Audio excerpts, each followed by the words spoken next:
பிரியமானவர்களே, உங்கள் யாவருக்கும் ஆண்டவராகிய இயேசு கிறிஸ்துவின் நாமத்தினாலே காலை வணக்கத்தையும் வாழ்த்துதலையும் தெரிவித்துக் கொள்கிறேன்.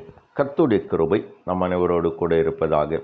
இந்த காலை வேளையிலும் கர்த்தர் நமக்கு தருகிற வேத வார்த்தை மார்க்கின சுவிசேஷம் 5வது அதிகாரம் 36வது வசனம் இவ்விதமாய் சொல்லுகிறது. அவர்கள் சொன்ன வார்த்தையை இயேசு கேட்டவுடனே ஜெபாலய தலைவனை நோக்கி, பயப்படாதே, விசுவாசம் உள்ளவனாய் இரு என்று சொன்னார் என்று சொல்லி வேதம் நமக்கு கூறுகிறது. என்னை கேட்டுக்கொண்டிருக்கிற என் அன்பு தேவ ஜனமே, இந்த காலை வேளையிலே கர்த்தர் விதமாய் கூற விரும்புகிறார். பயப்படாதே, விசுவாசம் உள்ளவனாய் இரு என்று சொல்லி ஆண்டவராகிய கர்த்தர் கூறுகிறார். இந்த மார்க் எழுதின சுவிசேஷம் 5வது அதிகாரத்திலே ஒரு 3 விதமான அதிசயங்கள், இயேசு செய்த அதிசயங்கள் இங்கே குறிப்பிடப்பட்டு கொண்டிருக்கிறது. முதலாவது, இதோ பிசாசு பிடித்த ஒரு மனிதன், கல்லறைகளில் இருந்த ஒரு மனிதனை கர்த்தர் விடுவித்து லேகியோன் என்கிற பிசாசை விரட்டி விடுகிறார்.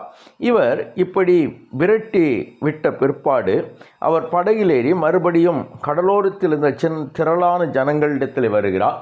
அப்பொழுது ஜெபாலய தலைவரில் ஒருவனாகி எவீரு என்பவன் ஆண்டவருடைய பாதத்திலே வந்து விழுந்து, என்னுடைய குமாரத்தி மரண வேதனைப்படுகிறாள், எனவே அவள் மேலே வந்து உம்முடைய கையை வையும், அப்பொழுது அவள் குணமாவாள் என்று சொல்லி இயேசுவை வருந்தி அழைத்து இயேசுவை தம்முடைய இல்லத்திற்கு கூட்டிக் கொண்டு போகிறார். இயேசுவை அவருடைய இல்லத்திற்கு கூட்டிக் கொண்டு போகிற பொழுது, இதோ ஒரு 12 வருஷம் பெரும்பாடுள்ள ஸ்திரீ இயேசுவின் வஸ்திரத்தின் ஓரத்தையாகிலும் தொட்டு நான் குணமடைந்து விடுவேன் என்கிற ஒரு விசுவாசத்தோடு கூட இயேசுவின் வஸ்திரத்தின் ஓரத்தையாகிலும் தொட வேண்டும் என்று மிகுந்த பிரயாசப்பட்டு இயேசுவின் வஸ்திரத்தின் ஓரத்தை தொடுகிறாள். தொட்ட மாத்திரத்தில் குணமாகிறாள். அப்பொழுது இயேசு தம்மிடத்தில் வல்லமை புறப்பட்டை அறிந்து திரும்பி நின்று கேட்கிறார், என்னை தொட்டது யார்? அப்பொழுது எல்லாரும் சொல்லுகிறார்கள், இவ்வளவு திரளான ஜனங்கள் உம்மை நெருக்கி கொண்டிருக்க நீர் எப்படி என்னை தொட்டது யார் என்று கேட்கிறீர் என்று கேட்ட பொழுது அந்த ஸ்திரீ முன்னாய் வந்து அவளுடைய எல்லாவற்றையும் சொல்லுகிறாள். இந்த சம்பவங்கள் நடந்து கொண்டிருக்கும் பொழுது ஜெபாலய தலைவனுடைய வீட்டிலிருந்து மக்கள் வருகிறவர்கள் சொல்லுகிறார்கள், உம்முடைய குமாரத்தி மரித்து போனால் இன்னும் என் போதகரை வருத்தப்படுத்துகிறீர் என்று சொன்ன பொழுதுதான் இயேசு இவர்கள் சொன்னதை கேட்கிறார்.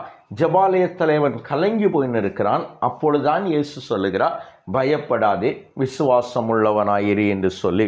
என்னை கேட்டுக்கொண்டிருக்கிற என் அன்பு தேவனுடைய பிள்ளைகளே, ஒருவேளை சில சூழ்நிலைகளோடு கூட நீங்கள் கடந்து போயிருக்கலாம். சூழ்நிலைகள் முடிந்து போயிற்று என்று சொல்லியிருக்கலாம்.